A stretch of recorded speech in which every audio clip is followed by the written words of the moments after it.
तो आइए देखिए, पहला नंबर प्रश्न है कि रूट 3 है। देखिए रूट 3 क्या है, ये पूर्णांक संख्या है या परिमेय संख्या है या अपरिमेय संख्या है या सभी गलत है। तो देखिए पहले हम थोड़ा जान लेते हैं कि रूट 3 है क्या। देखिए रूट 3 वैसी संख्या होता है जो रूट से बाहर नहीं होता है। अगर ये रूट से बाहर नहीं होगा तो इसको हम कह सकते हैं कि ये अपरिमेय संख्या है। ठीक है, जैसे उदाहरण के लिए मान लीजिए रूट 3 हो गया, रूट 2 हो गया, उसके बाद रूट 6 हो गया, रूट 7 हो गया, उसके बाद रूट 5 हो गया। ये सब ऐसी संख्या है ना बाबू जो रूट से बाहर नहीं निकलेगा। और रूट से बाहर जो संख्या नहीं निकलता है ना, उसको हम कह सकते हैं कि वो अपरिमेय संख्या है। ठीक है, अगर इसी को हम ऐसे भी लिख ले, जैसे कि मान लीजिए रूट 2 बट्टा रूट 3, अगर हम इसको कहेंगे कि ये परिमेय संख्या, तो नहीं हो सकता, बिल्कुल नहीं हो सकता। क्यों पता है? क्योंकि ये रूट से बाहर नहीं होगा, ये भी रूट से बाहर नहीं होगा, तो ये भी एक अपरिमेय संख्या ही है। ठीक है ना, तो आप याद रखिए सीधा सीधी कि वैसी संख्या जो रूट से बाहर नहीं निकलेगा ना, उसको हम कह सकते हैं कि ये एक अपरिमेय संख्या है।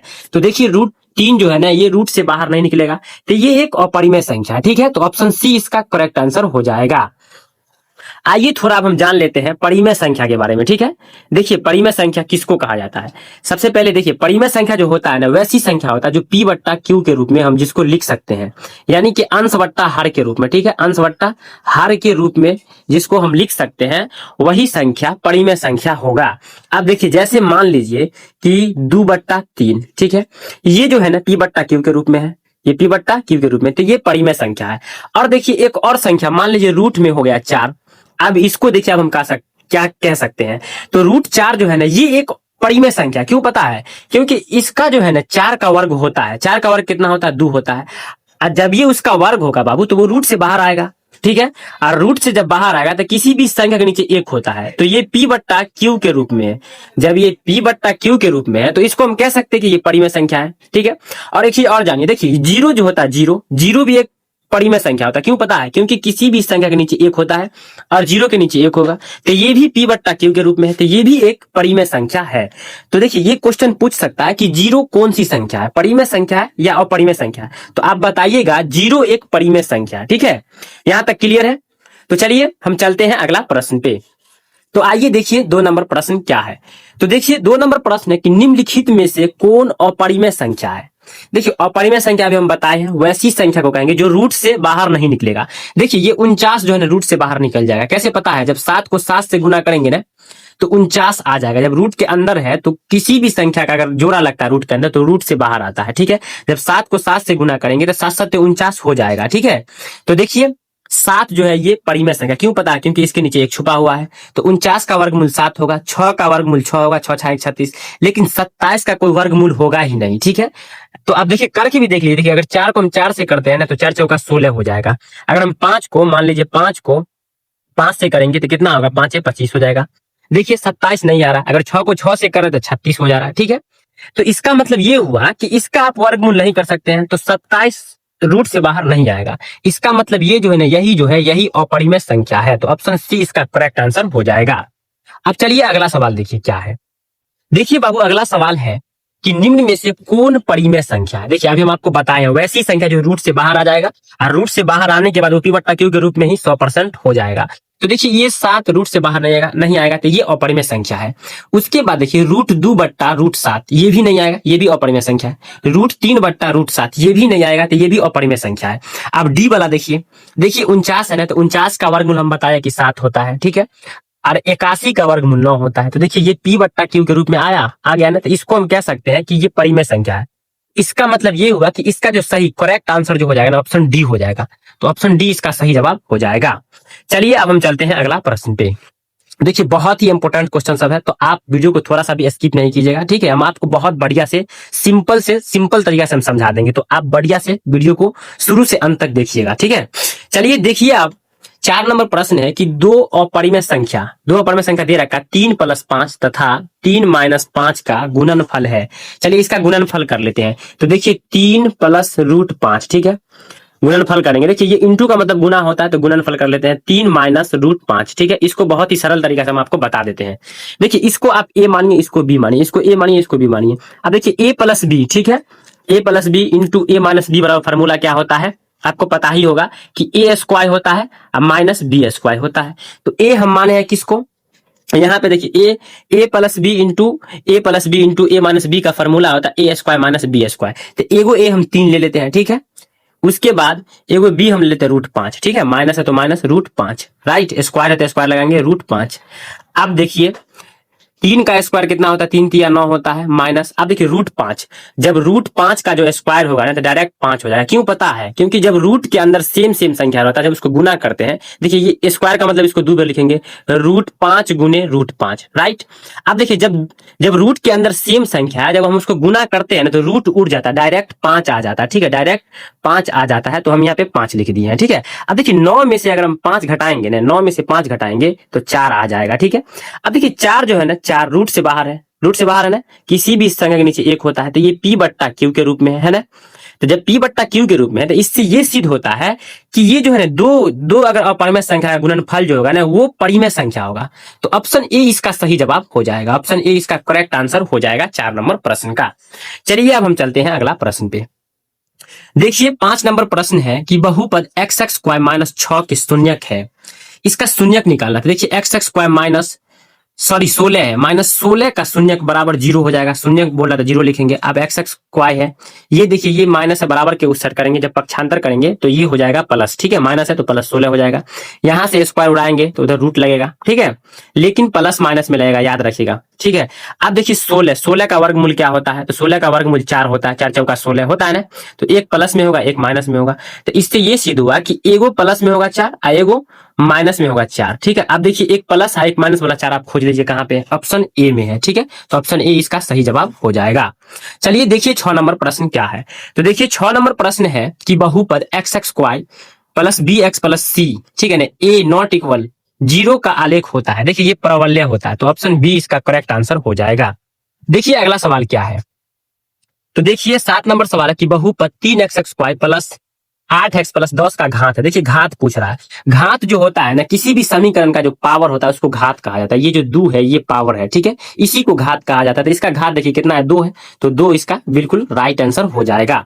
देखिए बहुत ही इंपॉर्टेंट क्वेश्चन सब है, तो आप वीडियो को शुरू से अंत तक देखिएगा, और वीडियो अच्छा लगे तो आप 1 लाइक जरूर कीजिएगा, ठीक है, क्योंकि आपका 1 लाइक मुझे बहुत मोटिवेट करता है, तो आप 1 लाइक जरूर कीजिएगा।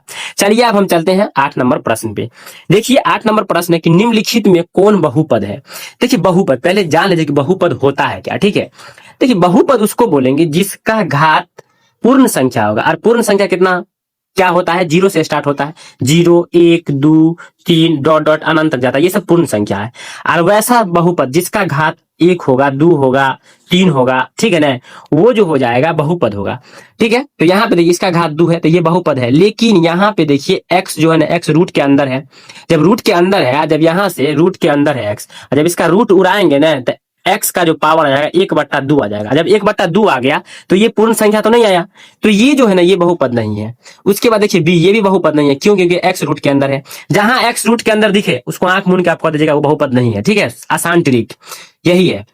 उसके बाद ये देखिए इसका पावर देखिए, x का पावर 3/2 है, ये भी बट्टा के रूप में ये भी नहीं है, ठीक है। जब ये रूट के अंदर x आ जाए तो समझ जाएगा कि वो बहुपद नहीं है। तो इसका मतलब इसमें से पूछ रहा कि निम्नलिखित में से कौन बहुपद है, तो इसमें से कोई बहुपद नहीं है। इसका मतलब इसका सही जवाब जो हो जाएगा ऑप्शन डी इसका करेक्ट आंसर हो जाएगा। तो देखिए बहुपद किसको कहा जाता है, जैसे मान लीजिए 2x² हो गया प्लस 6x, ठीक है, अब प्लस 3, ये बहुपद है। क्यों पता है? क्योंकि इसका जो है घात पूर्ण संख्या है, ठीक है। चलिए अब हम चलते हैं अगला प्रश्न पे। देखिए 9 नंबर प्रश्न क्या है। तो 9 नंबर प्रश्न है कि यदि द्विघात समीकरण ax² + bx = c alpha not equal 0 के मूल और हो तो अल्फा प्लस बीटा का मान होगा। तो देखिए अल्फा प्लस बीटा का मान होता है -b/a होता है, ठीक है। और ऑप्शन देखिए, ऑप्शन किस में, ऑप्शन ए में है, तो ऑप्शन ए इसका बिल्कुल सही जवाब हो जाएगा। चलिए अब हम चलते हैं अगला प्रश्न पे। देखिए वो जो था वो फार्मूला था, ठीक है, याद रखिएगा। अब देखिए ये सवाल है, यदि 2, 7, 6, 15 तथा x का मान 10 हो तो x का मान ज्ञात कीजिए। तो देखिए मान बराबर क्या होता है, ठीक है, मान बराबर होता है कुल संख्या का योग बट्टे में कुल संख्या। तो कुल संख्या जितना भी संख्या सबका योग कीजिए, 2 + 7 + 6, ठीक है, उसके बाद प्लस में हो जाएगा 15, उसके बाद फिर प्लस में हो जाएगा x, ठीक है, अब बट्टे में कुल संख्या। तो कुल संख्या देखिए कितना है, गिन लीजिए, 1 2 3 4 5, तो 5 हो जाएगा, ठीक है। अब देखिए हमको x का मान निकालना है इसमें, तो इसका माध्य जो है ना, माध्य दे रखा है दोस्तों, माध्य के जगह पे हम लिख देंगे 10, ठीक है। तो लिखेंगे 10, लिख दिए 10 बराबर, अब सबको जोड़िए, जब ये सबको जोड़ देंगे तो 30 हो जाएगा, ठीक है, 30 + x, ठीक है, बट्टे 5, किसी भी स्तंभ के नीचे 1 होता है। जब क्रॉस गुना करेंगे तो ये 5 को जब हम 10 से गुना करेंगे ना, तो कितना हो जाएगा, 5 दाई 50 हो जाएगा। तो पहले लिख लेते हैं हम इसको। तीन देखिए, 3 को 1 से गुना करेंगे तो 3 हो जाएगा। उसके बाद प्लस है तो प्लस, x को 1 से गुना करेंगे तो x होगा। उसके बाद 5 को जब 10 से गुना करेंगे तो 5 दाई 50 हो जाएगा। ठीक है, 50 हो जाएगा। अब देखिए ये जो है ना, यहाँ पे 30 होगा, सॉरी यहाँ पे 30 होगा। ठीक है, 30 हो जाएगा, याद रखिएगा यहाँ पे 30 होगा। जब सबको जोड़ेंगे तो 30 होगा। अब देखिए जब ये 30 का पक्षांतर करेंगे ना, तो ये जाएगा उस साइड।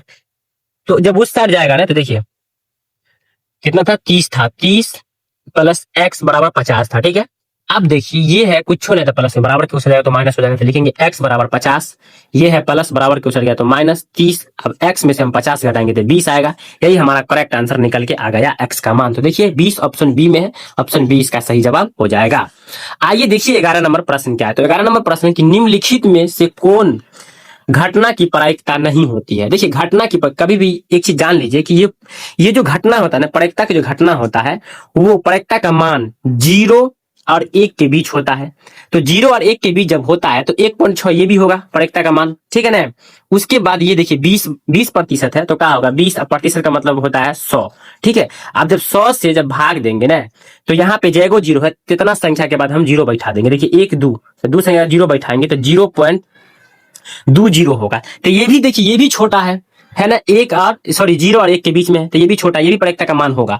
अब देखिए ये 7/5 जो है ना, जब इसको भाग देंगे तो कितना हो जाएगा, 5 एकन 5 हो जाएगा। ठीक है, 5 एकन 5, उसके बाद बच जाएगा 2, 5 चौके 20। यानी कि देखिए ये जो है ना, ये 1 से बड़का हो गया। तो यही नहीं होगा, क्यों पता, क्योंकि किसी ने बोला है कि निम्नलिखित में से कौन घटना की प्रायिकता नहीं हो सकती है, तो ये सी नहीं होगा। ठीक है, तो ऑप्शन सी इसका बिल्कुल सही जवाब हो जाएगा। देखिए एक चीज जान लीजिए, ये जो प्रायिकता का मान होता है 0 और 1 के बीच में ही होता है। अगर 0 से छोटा हो जाएगा तो नहीं होगा, 1 से बड़का हो जाएगा तो नहीं होगा। ठीक है ना, याद रखिएगा। चलिए अब हम चलते हैं 12 नंबर प्रश्न पे। देखिए 12 नंबर प्रश्न है कि पाई क्या है। देखिए पाई एक अपरिमेय संख्या, ठीक है, पाई एक अपरिमेय संख्या है, तो ऑप्शन बी इसका बिल्कुल सही जवाब हो जाएगा। आइए देखिए 13 नंबर प्रश्न क्या है। तो 13 नंबर प्रश्न है कि द्विघात समीकरण x² बराबर 20x का हल है। तो देखिए जब इसका हल करेंगे तो कैसे करेंगे, जैसे मान लीजिए ये 20, यहाँ पे देखिए 5x², तो लिखेंगे 5x²। ठीक है, अब देखिए ये जो है ये बराबर के इस साइड, जब इसको हम इस साइड लाएंगे तो माइनस हो जाएगा, क्योंकि ये प्लस में कुछ नहीं है तो प्लस छुपा हुआ तो माइनस होगा। 20x बराबर हो जाएगा 0। अब इसको हम कॉमन लेंगे तो कैसे लेंगे, देखिए 5, उसके बाद x इंटू एक्स माइनस यहाँ पे हम लिखेंगे 4। देखिए जब 5x को हम x से गुना करेंगे तो 5x हो जाएगा।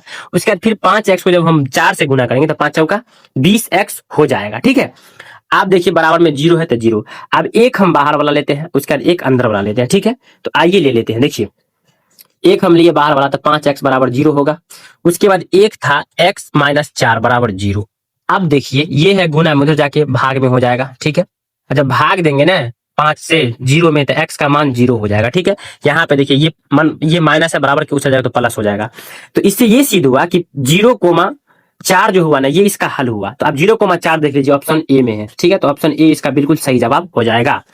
आइए देखिए 14 नंबर प्रश्न क्या है। तो 14 नंबर प्रश्न है कि दो चर वाले रैखिक समीकरण का सामान्य रूप है। देखिए ये समीकरण का सामान्य रूप पूछ रहा है, तो ऑप्शन ए इसका करेक्ट आंसर हो जाएगा, क्योंकि ये समीकरण पूछ रहा है ना। तो ax प्लस by बराबर प्लस c बराबर 0, तो ऑप्शन ए इसका बिल्कुल सही जवाब हो जाएगा 14 नंबर प्रश्न का। आइए देखिए 15 नंबर प्रश्न है कि एक अभाज्य संख्या के कुल गुणनखंडों की संख्या होती है। तो देखिए इसका जो कुल गुणनखंडों की संख्या 2 होता है। ठीक है, तो ऑप्शन बी इसका बिल्कुल सही जवाब हो जाएगा 15 नंबर प्रश्न का। ठीक है, 15 नंबर प्रश्न का जो सही जवाब हो जाएगा 15 नंबर ऑप्शन डी हो जाएगा। ठीक है, आइए देखिए 16 नंबर प्रश्न क्या है। ए बराबर 6 डी बराबर 2 है, तो चौथा पद ज्ञात कीजिए। तो हमको चौथा पद ज्ञात बोलना करने के लिए देखिए ये जो है ना चैप्टर 5 का है। तो चौथा पद जब ज्ञात करेंगे तो देखिए an बराबर होता है फॉर्मूला। चौथा पद ज्ञात करेंगे तो कुछ नहीं करना, a प्लस उसमें से 1 घटा देंगे तो 3d हो जाएगा। अब देखिए a का मान 6 है तो a की जगह पे 6 रखेंगे, प्लस 3 है तो 3, d का मान देखिए 2 है तो 2 रखेंगे, बीच का डिस्टेंस गुना होता है। 6 प्लस 3 दूनी 6, और जब जोड़ देंगे तो कितना हो जाएगा, 12 हो जाएगा। इसका मतलब इसका चौथा पद कितना होगा, 12 होगा। तो ऑप्शन सी इसका बिल्कुल सही जवाब हो जाएगा। आइए देखिए 17 नंबर प्रश्न क्या है। तो 17 नंबर प्रश्न है कि समबाहु त्रिभुज के प्रत्येक कोण होते हैं। देखिए प्रत्येक कोण 60 डिग्री का होता है, ऑप्शन बी इसका बिल्कुल सही जवाब हो जाएगा। आइए देखिए 18 नंबर प्रश्न है कि वृत्त का क्षेत्रफल है। देखिए वृत्त का क्षेत्रफल होता है पाई आर स्क्वायर होता है। ठीक है, pi are square, option D इसका सही जवाब हो जाएगा 18 नंबर प्रश्न का। आइए देखिए 19 नंबर प्रश्न है कि शंकु का क्षेत्रफल होता है, देखिए शंकु का क्षेत्रफल जो होता है pi R into L plus R होता है। ऑप्शन डी इसका सही जवाब होगा। देखिए ये फॉर्मूला है, आपको याद रखना पड़ेगा। चलिए अब हम चलते हैं 20 नंबर प्रश्न पे। तो देखिए 20 नंबर प्रश्न क्या है, बेलन का आयतन होता है। देखिए इसका जवाब आप कमेंट में दीजिए, ठीक है। अगर आप पढ़े लिखे स्टूडेंट है ना, तो इसका आप जवाब कमेंट में दीजिए क्या होगा, बेलन का आयतन क्या होगा। तो चलिए वीडियो अच्छा लगा हो तो आप एक लाइक कीजिएगा, ठीक है। अगर आप चैनल पे नए हैं तो चैनल को सब्सक्राइब जरूर कीजिए, ठीक है। चलिए हम मिलते हैं अगले वीडियो में। जय हिंद, जय भारत।